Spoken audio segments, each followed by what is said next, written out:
Hey friend, please subscribe. 1 second for you. Big deal for me. I was half asleep, just about to drift off, when my phone lit up on the nightstand. I let it buzz once, twice. I almost ignored it. But when I saw it was Kevin, I answered. He never calls after midnight unless something's seriously wrong. "Hey," I mumbled, wiping my eyes. "You all right?" His voice came through low, steady.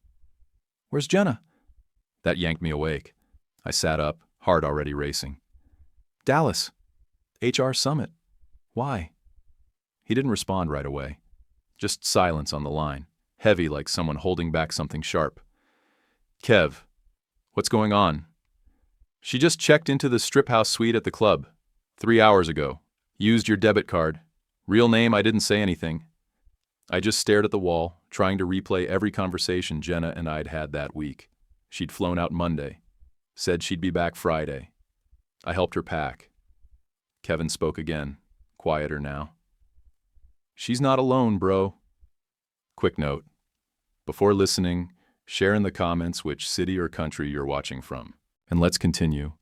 I clenched the phone tighter. "Who is it?" "Jake Sloan," he said. "Big guy, gym building, dark beard. That the name?" I didn't answer, because I already knew. The moment he said it, my stomach flipped. Jake, Jenna's harmless co-worker, the one she always joked about, the one she swore was just a buddy, always tagging her in stupid memes. I'd asked once, maybe twice, if anything was going on. She laughed like I was crazy. Kevin didn't say, "I told you so." He just kept his voice level, like he knew what this would do to me. "I've got proof," he said. "Camera feed, receipts, timestamps. You want me to send it?" I rubbed my eyes, teeth clenched so tight my jaw hurt. "Not yet." "You want me to shut the card down? Kick her out?" "No," I said. "Let her spend. Let her think she's untouchable." Kevin paused. "You sure?" "Yeah," I said, cold now. "Let her dig the hole herself. I want everything. Footage, logs, every receipt with her name on it." "You got it," he said. "What's the move?" I stared at the ceiling. The silence in the room loud as hell. My chest felt like it was made of stone, but my brain was already moving. "We're not confronting her. We're ending her." He gave a low whistle. "All right. I'll keep her comfortable. Make it count." I nodded even though he couldn't see me. "Upgrade the suite." "What?" "You heard me. Let her live it up. Same room we stayed in for our anniversary last year, right?" "Yup, same one." "Perfect," I said. "Give her the royal treatment. One last time." I hung up and sat there in the dark. No rage, no tears, just silence. But inside something clicked. This wasn't going to be a fight. It was going to be a funeral. I didn't move from that spot for a long time. Just sat there on the couch, elbows on my knees, phone in my hand. Room dead quiet. No TV, no music. Just the hum of the fridge down the hall and the creak of the AC kicking in every once in a while. Every shadow in that room looked like a reminder.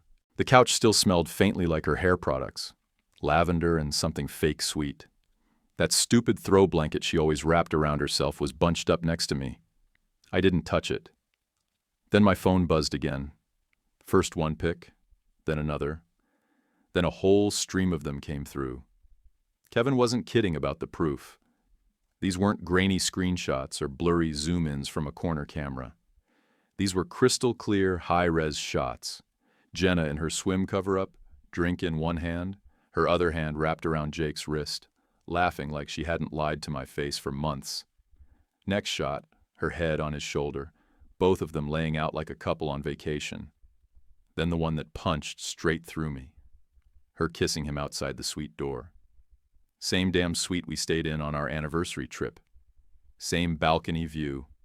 Same black iron railing she leaned against when we toasted 2 years. I stared at the screen until the backlight timed out. I didn't blink, didn't move. My hands felt like bricks. My chest was hollow. It wasn't rage, not yet. It was the silence that hit me first. The kind of silence that gets inside your bones and stays there. Kevin texted again. "Want me to shut the card down?" Cut the weekend short? I didn't even think about it. I typed back fast. No. Let her spend. Let her think she's got it made. Let her dig her own grave with every damn receipt. I leaned back and cracked my neck, then sent another message. Send everything. I want the receipts, room service logs, timestamps, camera feeds if you've got them. I want a folder so fat she can't talk her way out of it. Kevin didn't ask why. He just replied, already compiling. Gonna take a few hours. Then I added one more thing. Upgrade their suite. Go all out. There was a pause before he wrote back. You serious? Thought you'd want her crawling. Not yet, I typed. Roll out the red carpet. Let her feel like royalty. I want her to think she's on top of the world right before it collapses. He replied with one word. Done. I put the phone down and stood up, walked into the kitchen and opened the fridge just to do something. I wasn't hungry, but I grabbed a beer and twisted the cap off with my shirt. My hands were shaking, but not from sadness. From the tension crawling through every inch of me, from knowing exactly what was happening 3 states over while she thought I was asleep in our bed, none the wiser. I sat back down, drank half the beer in one go. My heart was steady now, not calm, but focused. And it wasn't just about Jenna cheating. That was the fire starter. What hit deeper was the effortlessness of it, the audacity. Her walking in there under her real name, using my debit card like she couldn't care less, like I was just some ATM back home with a pillow. She didn't even try to hide it. No burner cards, no fake name. Just out in the open, laughing, touching, kissing a guy I already didn't like. That smug bastard she used to say reminded her of Ryan Reynolds if he sold insurance. That's what she said once. Like it was a harmless joke. Guess the joke's on me now. Kevin's pics came through in groups, time stamped down to the second. There was one of Jake handing over the room key, one of Jenna snapping a selfie with champagne in the elevator mirror, then another, her phone in one hand, clearly texting. Could have been me on the other end. I wouldn't know. Probably telling me she missed me while climbing into bed with him. I didn't delete anything. I saved every photo into a folder on my desktop labeled Inventory. Cold, clean, organized, just like how I felt now. That night, I didn't sleep. Just sat in that living room while the city outside kept breathing and moving like nothing had happened. She'd made her bed. Now I was making the blueprint for how she was gonna lie in it. The sun hadn't even cleared the neighbor's fence when I grabbed my phone and called the bank. I was sitting at the kitchen counter, half a cup of reheated coffee in front of me, last night's screenshots still open on my laptop. The customer service lady asked for a reason. I told her the card had been used without my permission. Technically true. She said, "You'll need to file a fraud claim." "I will," I said. "Just freeze it for now. No more charges go through." "Understood," she said. "It's disabled as of now." I hung up, grabbed my coffee, and walked back into the living room. 5 minutes later, Kevin's text buzzed in.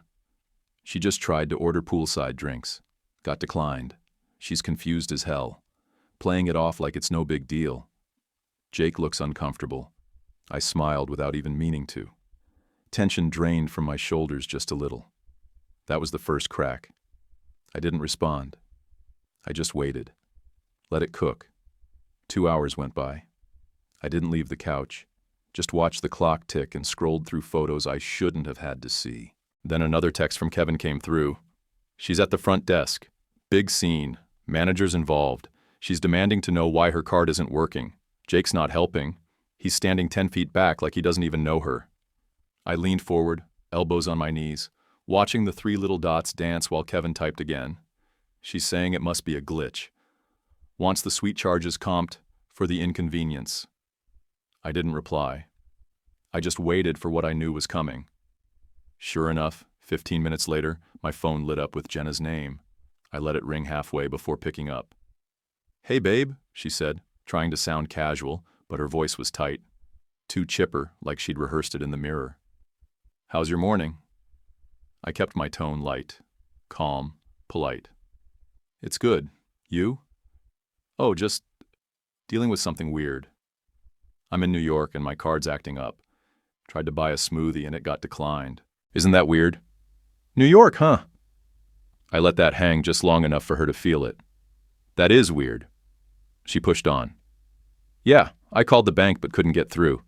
Thought maybe you saw something strange and froze it. I sipped my coffee. Nope, just reported it stolen. She paused. I could hear it, the panic sneaking in behind her next words. Stolen? Yeah, I said, real casual. Someone used it 3 hours from Dallas to check into a Vegas suite. Thought you were in New York, though? Silence. Then, what are you talking about? You checked into Strip House last night, I said. Suite 17A. Same room we celebrated our anniversary in. Funny enough, Kevin was there. Her voice cracked. Kevin? Yeah. He says hi. Said you looked comfortable. I heard a long breath on the other end, like she was trying not to scream. I can explain. I smiled and stood up, walking to the window. I'm sure you can, just not to me. She tried again. Look, I don't know what you think you saw, but it's not what I think I saw. I cut her off. It's what I've got in 4K from 10 different angles. You're not sneaky, you're lazy. Another beat of silence. Then she dropped the act. You froze the funds? Yup, you and Jake might want to dig through your bags for loose change, or maybe he's got a savings account. Doubt it, though. Guy looks like he lives on creatine and cheap vodka. You're being cruel, she snapped. No, I said calmly. I'm being precise. Then I ended the call. The second the line went dead, I tossed the phone on the counter and just stood there. I didn't feel victorious. Not yet. But I felt clean.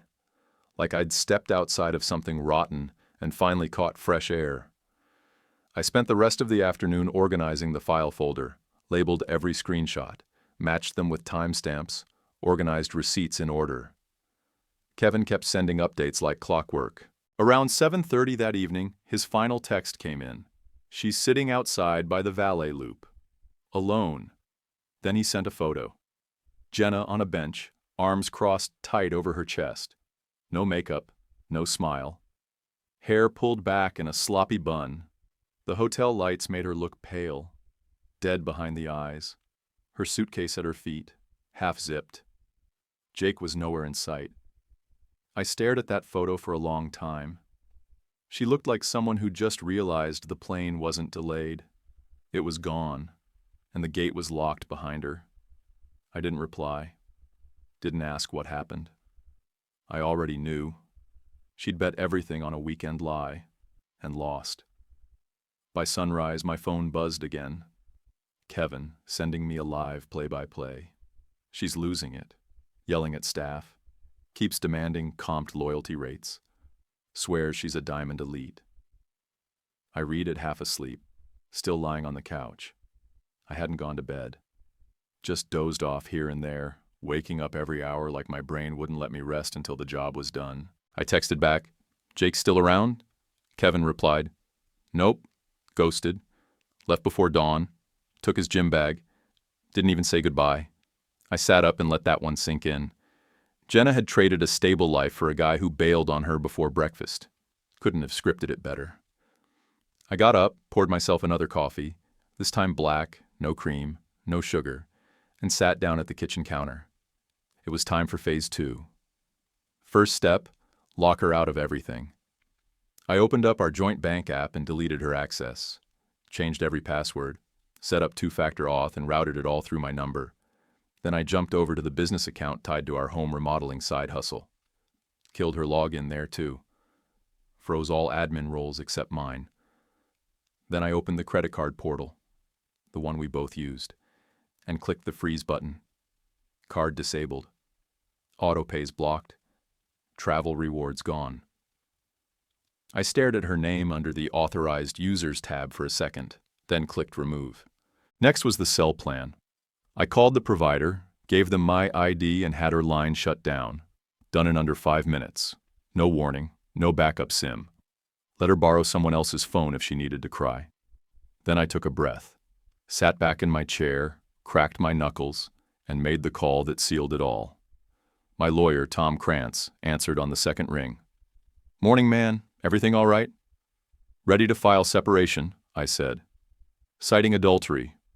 You'll have evidence." There was a pause. "That's fast." "Yeah," I said. "She made it easy." Tom didn't ask for drama. Just said, "Email me what you've got." "I'll get the paperwork started." I sent the folder. Every photo, receipt, card transaction, time-stamped hotel log. It looked more like a fraud case than a marriage imploding. By late morning, my hands weren't even shaking anymore. I wasn't numb. I was clear, focused, done pretending this was salvageable. Then I moved to the public front. Jenna had always posted us like we were a Disney couple, curated smiles, vacation shots, motivational captions about grinding together, rising together. It made me sick now, seeing her fake like that while planning her little getaways with Jake. I opened Facebook, scrolled back 3 months to a post of her and me on a wine tour in Temecula. She'd captioned it, "2 hearts, 1 hustle. Built, not bought." I remembered standing next to her, feeling her fake that smile for the 10th take while I was thinking about deadlines and how we'd afford the new HVAC install. Under that post, I wrote one line, "Hope Jake enjoyed Vegas. Receipts incoming. No hashtags. No anger. Just facts." Within 5 minutes, I saw the notification. "Jenna responded to your comment." By the time I clicked it, her profile was gone, deleted, vanished. Kevin texted a minute later. "She's on her phone losing her mind. Thinks she just saw your post. She's pacing the lobby in a damn panic." I wrote back, "You still got the post saved?" He replied instantly. Every word, screenshotted and backed up. Even got a screen record of her entire profile. "You know I'm thorough." I laughed. First real laugh in days. Kevin always did have my back, but now he was surgical. I logged out of Facebook and sat back again, staring at the wall, listening to the air vent hum above me. I didn't feel guilt. I didn't feel mercy. What I felt was controlled. She'd been reckless. I'd been patient. Now the trap was closed, and she knew it. I grabbed my keys and headed out for a drive. Not far, just up to the ridge behind the neighborhood where you can see all the way down into the valley. Sun was beating down by then, mid-morning heat already thick. I parked, rolled the window down, let the breeze hit my face. Out there, I thought about what she was doing right then, sitting in a luxury hotel lobby, no working cards, no phone line, and the guy she cheated with already long gone. I could almost picture her trying to sweet-talk the manager one more time, voice cracking, makeup smudged, trying to remember which lie she told last. And no matter what she said, nothing worked. Because behind every door she tried, I'd already changed the locks. I drove straight home from the ridge, walked inside, and pulled up her company directory. Jenna's work email was still saved in my autofill. She'd used our desktop a few times when she couldn't focus on her laptop. I clicked compose, attached everything, the hotel logs, the room service receipts, bar tabs, time-stamped photos, even the suite upgrade invoice with her name right there on it. Subject line, expense report discrepancies, urgent. I didn't write anything in the body, just let the attachment speak. She worked in corporate HR, big title, bigger ego. She ran compliance workshops, gave hour-long Zoom speeches about ethics and leadership. She was supposed to be the example. Instead, she'd used her company card to cover the flight, then racked up charges on mine once they landed. I hit send. Less than an hour later, I got the bounce notification. Not an error, a forward alert. Her inbox had been redirected to her direct supervisor. Perfect. Around 2 in the afternoon, Kevin texted again. "You see this yet?" Then a screenshot. Jake wasn't just a coworker, he was her subordinate. Showed up in an old Instagram story of hers from some company retreat. He was listed under her on the org chart, too. Kevin found it through LinkedIn. Their job descriptions overlapped. Big no-no in their company's policy manual. And that wasn't all. Jake was also married. Kevin figured that out fast, said he recognized the guy from some Vegas gym social page his girlfriend followed. That led to a tagged wedding photo. Savannah Sloan, blonde, clean-cut, private profile. But mutual circles overlapped with Jenna's from some women in business conference a year back. 3 hours later, Kevin sent another text. Savannah just made a call. Friend of hers works in their HR department. She knows. It's over. I sat back in my chair, stared at the ceiling, and waited. 48 hours. That's how long it took. First came the company-wide email Kevin's girlfriend forwarded. Effective immediately, Jenna Rhodes and Jake Sloan are no longer employed at Apex Group due to serious violations of corporate conduct policies. We do not tolerate abuse of company resources or power dynamics in the workplace. Second, Kevin sent a screenshot from Savannah's story. Just a black screen with 3 words. Found out. Done. By the next morning, Jenna called me. Unknown number. I let it ring, but then it came through again. Then again. I picked up the 4th time just to hear how far she'd fallen. Please, she said, her voice hoarse. I just need a flight home. No job, huh? I asked. She went quiet for a second.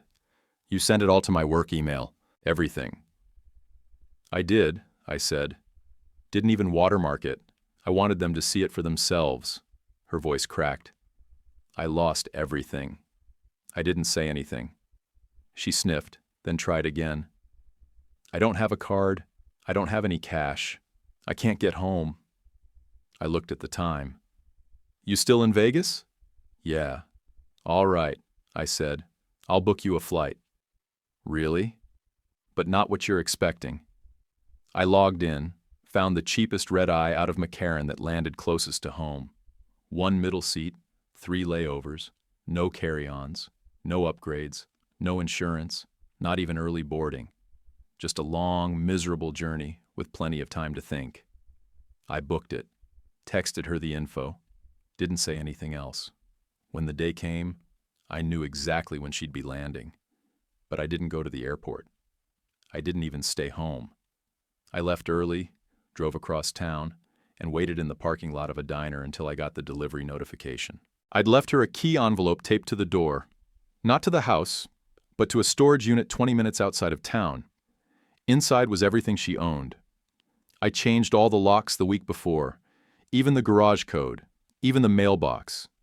Her name wasn't on the deed, and the lawyer confirmed she had no right to enter. The note on the door said, "Everything you own is in storage unit 047. Combo's our old alarm code. Goodbye." Nothing else. No signature, no argument. Just instructions, cold and clean. Kevin texted me not long after. She's standing outside your door, just staring at the note. No bags, just her purse and some busted roller case. Looks like she cried the whole flight. I asked him to keep it moving. Tell her it's all over. He did. She got an Uber to the storage unit. I know because I got a ping from the security cam inside the facility. She keyed in the code, our old alarm code, the one she used to laugh about being too easy to guess. She walked in, turned the lights on, and stopped in front of the stacked boxes. Every single thing labeled. Her clothes, her shoes, bathroom stuff, jewelry box. I'd even folded her wedding dress into a plastic tub. It was all there, and she had nowhere to put any of it. She stood in front of those boxes like someone staring into their own grave. But I wasn't watching the footage to pity her. I just wanted confirmation that she finally understood. She stood in that storage unit for close to an hour, according to the motion logs. Didn't touch a thing, just stared. Maybe hoping some box would open itself and tell her it was all just a nightmare. But nothing did. Next morning, I called my cousin Evan. He manages a pawn shop outside of Tempe, and brought in the ring. Platinum band, custom cut. Paid too much for it back then because she deserved something timeless. He didn't ask questions. Just checked the stone, slid over the cash, and gave me a receipt. On the way home, I pulled into a parking lot behind a strip mall and walked into a Veterans Outreach Center. I handed them the envelope with the full amount, told them to make the donation under her name. didn't leave mine. I didn't do it to be noble. I did it because I wanted every trace of her to mean something to someone else. At least this way, that ring helped someone who didn't lie through their teeth while wearing it.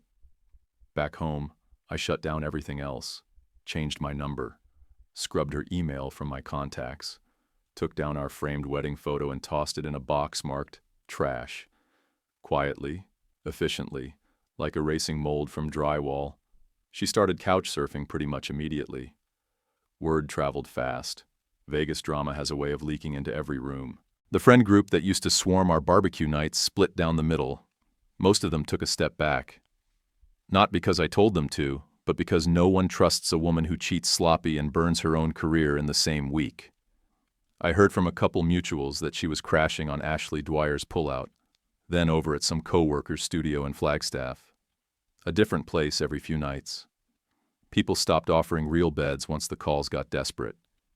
She tried getting to me through back doors. First, it was my sister. Jenna called her late one night, sobbing about how sorry she was, saying she didn't expect it to go this far. My sister didn't say much to her, just hung up and called me. We had dinner the next day. She slid her phone across the table so I could hear the voicemail. "I know I made a mistake." Jenna's voice cracked, full of fake fragility. "But please, can you just ask him to call me?" I don't know what else to do. Then came the co-workers. 2 of them texted me within the same week, said Jenna showed up at their offices pretending to be dropping something off, but really just fishing for sympathy. Both times she slipped in, asked how I was, then left without saying much else. One guy told her straight up, "You made your bed."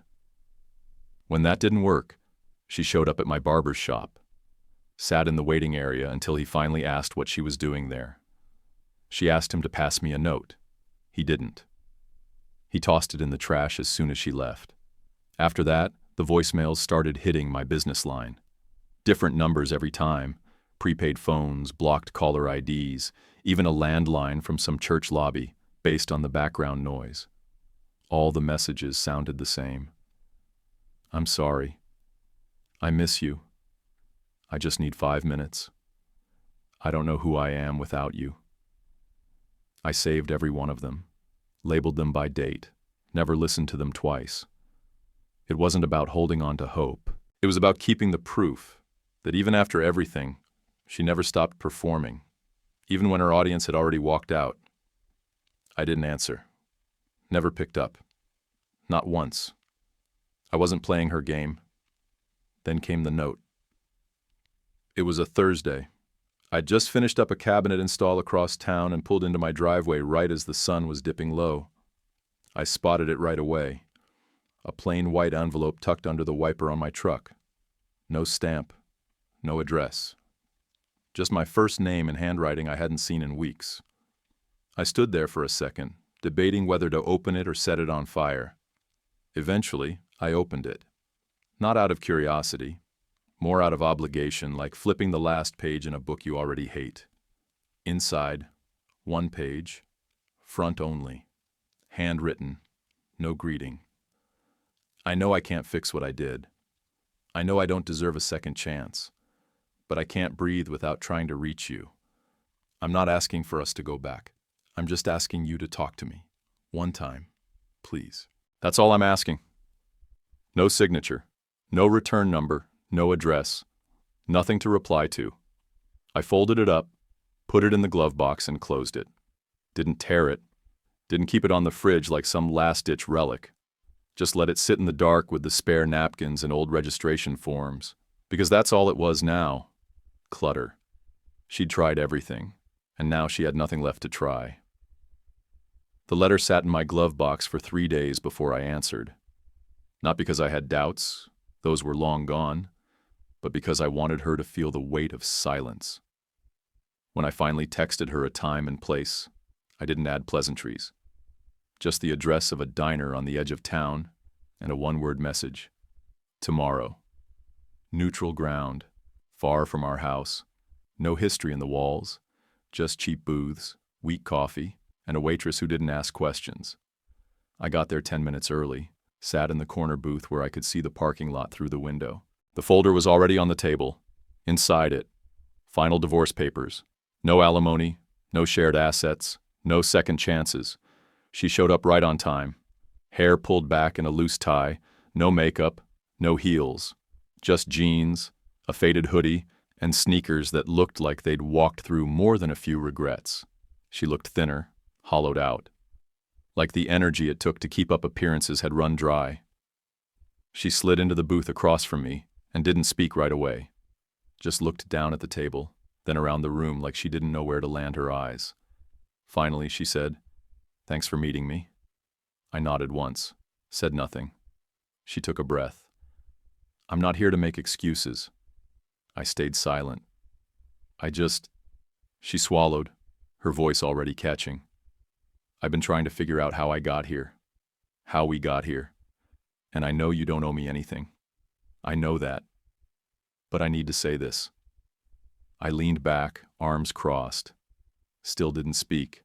"It started long before Vegas," she said, eyes finally meeting mine. "I felt like I was disappearing. Every day was the same. You were always working. I was always tired. And it just felt like no one saw me." I let her keep going. I wanted every excuse out of her system. Jake was stupid. It wasn't love. It wasn't even about him. It was just someone noticing me. Someone who thought I was fun, attractive, like I mattered. I stayed quiet. "He meant nothing," she said. "I didn't plan it. I didn't even like him like that. But once it started, I didn't know how to stop. And by the time I wanted to undo it, it was already too late." I waited 5 more seconds, just long enough to make her feel every bit of the silence she'd earned. Then I finally spoke. "You didn't feel seen, so you booked a luxury suite with another man and used my card to pay for it?" She looked away. "You didn't feel special, so you laughed by the pool with your coworker while I sat home thinking you were in Dallas?" Her voice came out quieter now. "I know. I screwed up." "No," I said. "You didn't screw up. You lied. You cheated.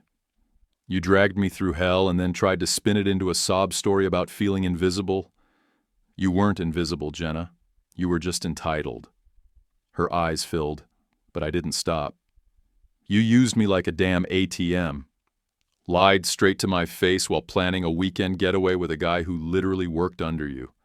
And when it all blew up, you didn't come clean. You played dumb.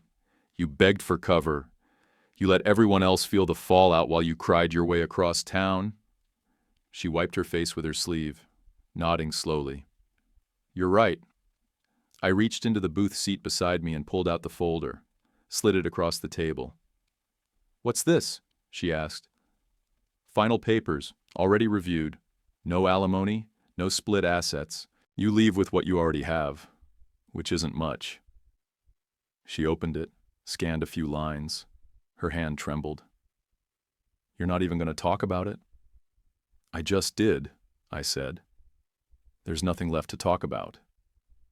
"But I'm sorry," she said, tears finally slipping. "I mean it. I wish I could take it back." "And I mean this," I replied. "You're free now. So am I." That hit her harder than anything I'd said. She flinched, like the words stung more than a slap. "You can sign now or take it with you," I added, standing up. "But either way, it's done." She didn't move, just sat there holding the folder like it might break in her hands. I turned, walked past the counter, nodded to the waitress, and pushed through the door. Outside, the wind was cool against my face. I walked to my truck, opened the door, and didn't look back. She wanted closure. She got it. I didn't hear from Jenna after the diner. No more calls, no more voicemails, no surprise drop-ins. She just vanished, or tried to. Word trickled back through people who couldn't help sharing. She'd moved 2 towns over, got a job working the register at a chain pharmacy just off the interstate. No car, no vacations, no group selfies in hotel lobbies, just a name tag, fluorescent lights, and a long walk to the bus stop if her shift ended after dark. I didn't feel good about it, but I didn't feel bad either. It was just Fitting. Mutual friends, the ones who hadn't picked sides but still saw everything, said she told people, "I used to have it all." Like her past was some distant life someone else ruined. Not the one she torched herself for a weekend fantasy and a guy who couldn't even spot her a breakfast tab. Meanwhile, I rebuilt. Got myself a used Chevy Silverado with a little rust around the edges but solid under the hood. Hauled scrap wood, cleared out the garage, and turned it into a workshop again. Started making things with my hands like I used to before everything got complicated. Chairs, frames, simple pieces, stuff that felt honest. A buddy from work invited me to a weekly poker night. No big stakes, just beer, cards, and a room full of guys who didn't care about my drama. I showed up one Friday and never stopped going. It was quiet, regular, and nobody talked about who they used to be. Just cards and laughter and the kind of silence that isn't heavy. Every now and then someone would mention Jenna, usually a quick line. Saw her at the Walgreens, or think she's dating some guy who used to bartend at Charlie's. Nothing ever stuck. Guess trust doesn't come easy when your story's been passed around town more than the liquor bottle at closing time. 6 months after the diner, I got an email. Subject, from Savannah. At first, I didn't recognize the name. Then it hit me. Jake's ex-wife. The message was short. "Hey, just wanted to say thank you." To say, "I never would have known if you hadn't done what you did. My life's better now. I hope yours is too." That was it. I didn't reply. Not because I didn't appreciate it, but because some things don't need answers. They just need to land. I sat with it for a minute, then archived the message and went back to sanding down a cedar plank for a custom bench I was building. The sawdust covered the screen like snow, and I didn't bother wiping it off. People say revenge is fire, something that burns hot, fast, loud, but that wasn't what I needed. What I needed was distance, silence, control. Not a scene, not a scream, not some dramatic ending with tears and apologies. Just the slow, steady work of rebuilding something real. I looked around that workshop one night and realized I finally felt alone, not abandoned, not betrayed, just alone. In a good way. And maybe someday, if the right woman crosses my path, I'll try again. No fairy tales, no blind faith, just honesty, work, eyes wide open. Would you have handed her those papers face to face or ghosted for good? Drop your answer in the comments, and hit follow if you want more. YouTube picked this for you. Tap it. Let's see if they guessed right.